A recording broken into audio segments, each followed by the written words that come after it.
Breaking news, Philippine National Police Chief General Nicholas Torre III sinibak ayon sa Malacanang. Kamusta naman po si tatay? Dahil uhaw na uhaw talaga kami sa balita ni tatay. Buhay pa naman siya. Basta kung ano yung ginasabi talaga ni Bangag, anong sinasabi niyan, hindi niya gagawin yun. Pag may sinabi yan, ang kabaliktaran niyan ang gagawin. Kasi yung utak, wala na, baliktad na rin.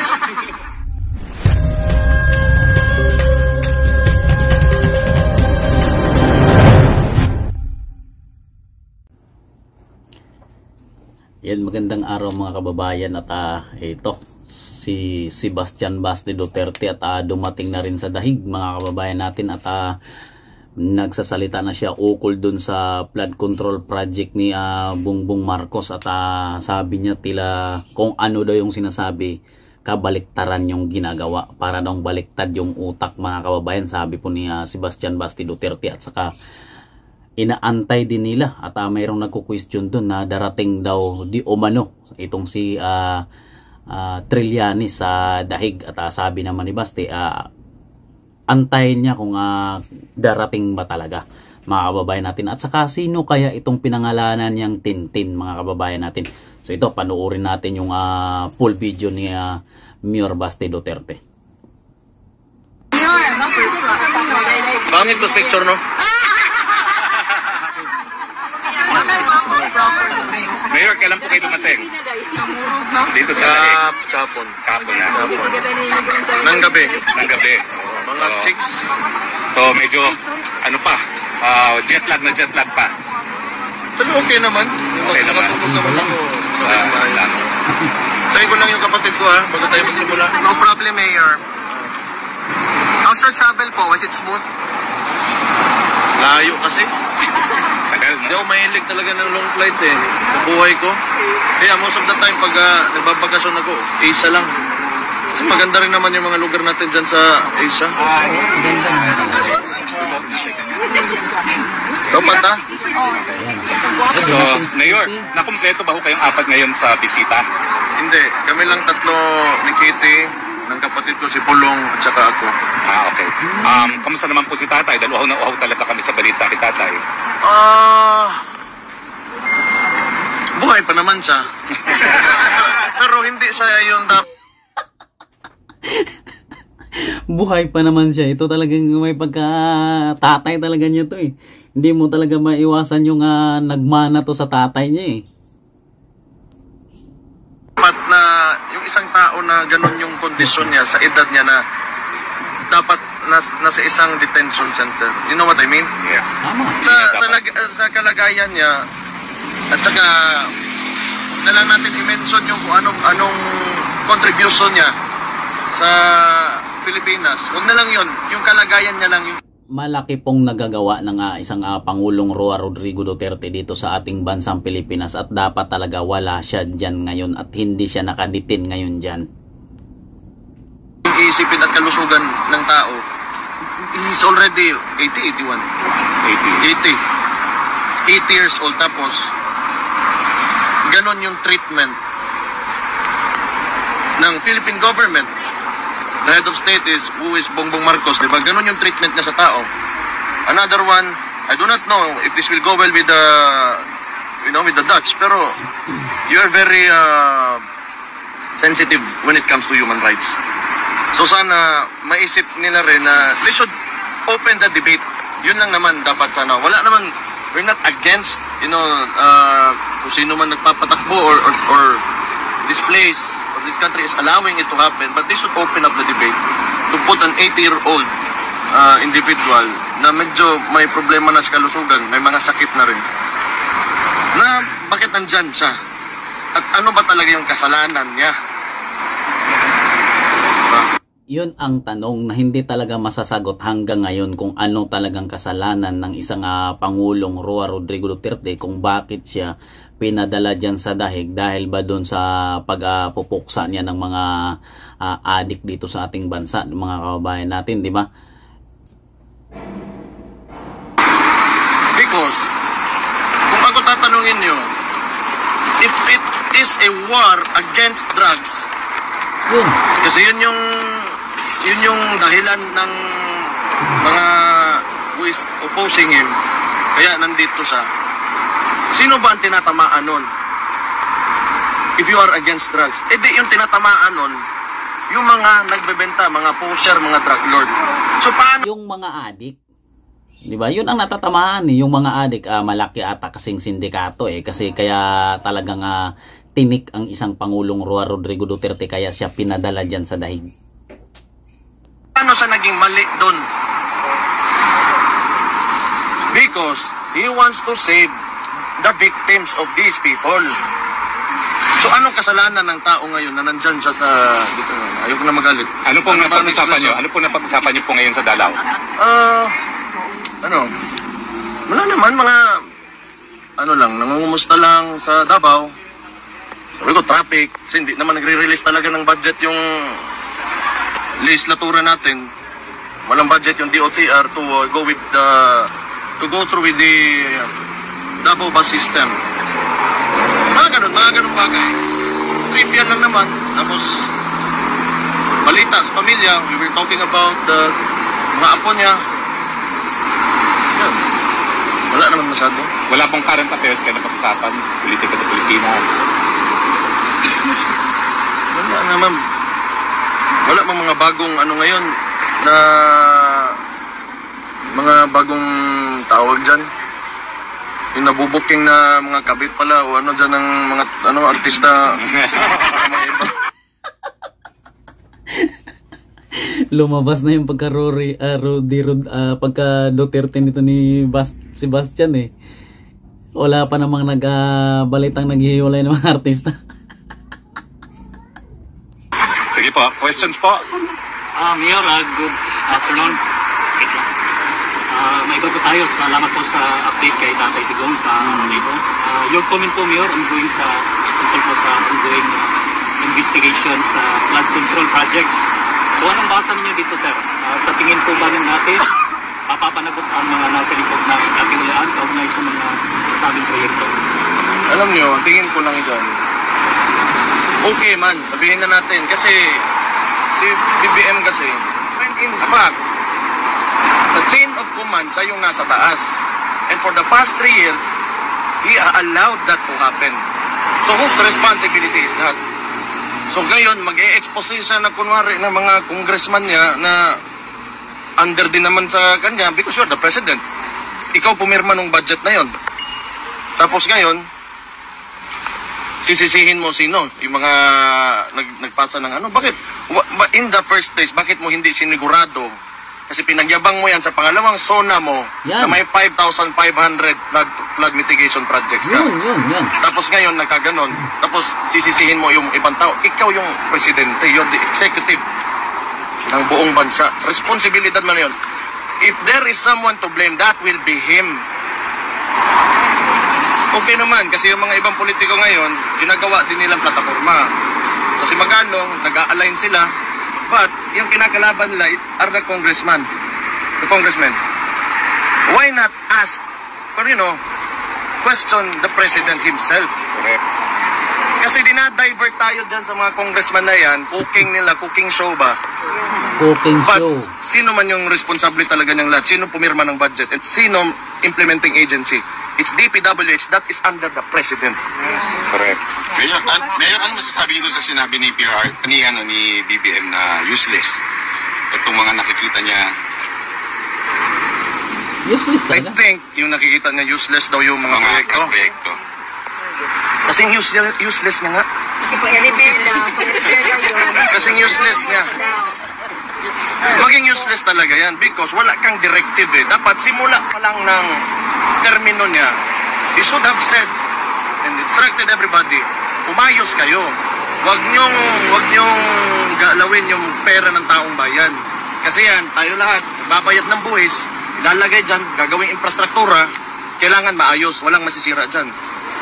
Ano ang unang ginawa niya? Dinismantle niya yung PACC. Yun. Yan yung watchdog ng corruption. Oh. So, who's responsible na? Siya. So, itong mga nag-iingay ngayon, that is yung sumasakay sa plataforma, kunwari ng presidente na may expose siya, You ask the President himself. He is the only one who can fix this. Hindi yung pagtuturo niya sa mga Congress, it will not fix anything. It will not fix anything.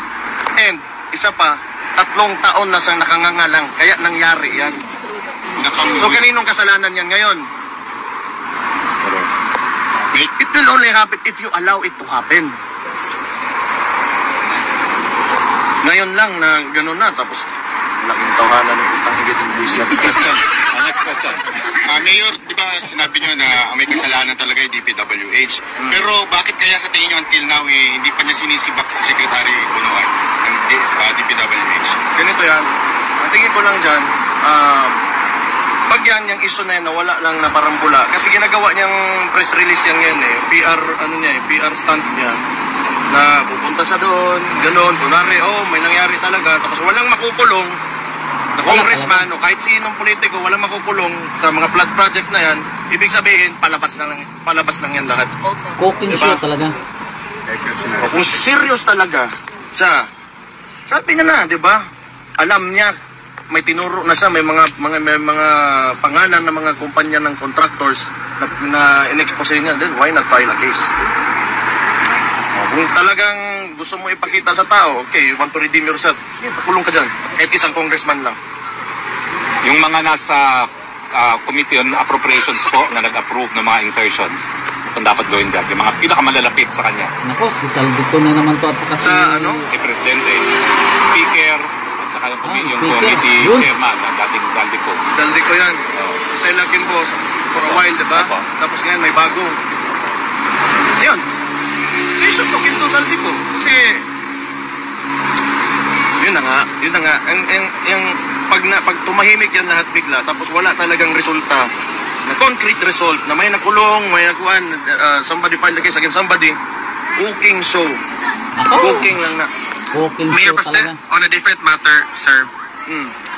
May you share to the entire Filipino community what's the reason behind why your father summoned his 4 children to appear before him for a family visit? If it's possible only, sir. Naman talaga na, siguro gusto niya talaga nakita niya kaming lahat. Wala man siya sinabi specific talaga na reason. Ikaw, alam mo? Nag-text lang siya bigla ng isang, few call yun eh. Tapos ako ang ibalita sa inyo, diba? Gusto makita si Papa sa tumpad. Out of no nowhere lang. serious reason actually. It was just, Out of nowhere, gusto niya lang kaming lahat. una niya lang ng strength. Thank you. Matutupad po kaya yun na makita niya kayo Pamiling Duterte. kayong apat this week? Tomorrow? No. 29 o tomorrow. Dili ba? No, tomorrow. Within the week. Within the week. Is there a message from the former president sa lahat ng mga milyong-milyong supporters niya na until now, almost 6 months already, still coming here outside the ICC detention facility? Hindi pa ba daw kayo napapagod? Hindi po. Can you tell him tomorrow that we will never be tired? Sinabihan ko, hindi talaga titigil hanggat hindi ka makakalabas. Ngayon, papunta raw dito si Trililing. Mag-aabot ba kayo dito? Trillanes? Tanaw na to. Tingnan natin. Ayaw niya. Baka mag-set up na naman yan ng boxing ring na wala ako. Kailan nga ba ho? Wala na bang match kay Tore?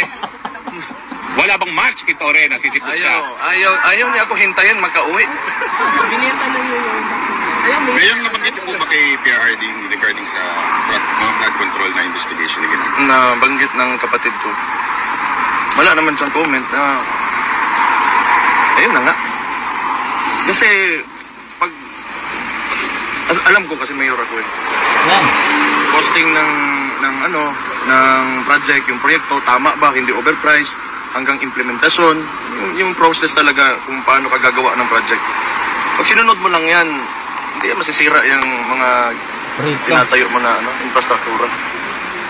Anton, meron ka pa? Yes, Mayor, last na lang po. With regards po sa public and private partnerships para po na rin ang Davao International Airport, 3 companies which include Calendez, Booking Group, and Changi Airport in Singapore. Ay interested po ito sa operate through private-public partnership or PPP. The Davao International Airport area according to Transportation Secretary Vince Dizon. Full comment po. Okay, so maganda na tinanong mo yan kasi for the longest time, hindi kasi ako yung, kasi ginagawang propaganda against my term as mayor sa LGU, yung airport na yan. But in fact, CAAP yan. It's a national agency, under rin sa national agency, CAAP. Tapos, dapat ililipat na yan na maging sa region to become a Davao regional airport. Under the region na siya. So, may board yan under the, ang mag-a-appoint yung Regional Development Council.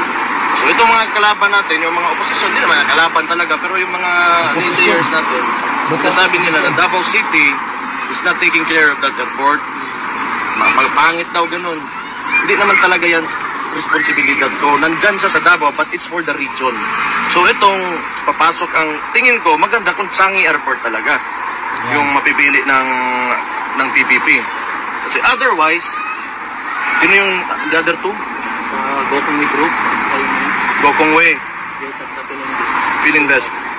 Wala naman akong problema yan sa dalawang yan. Pero ang trabaho talaga ng Changi Airport is gumawa ng airport. Tama. Yung Philinvest, Real estate.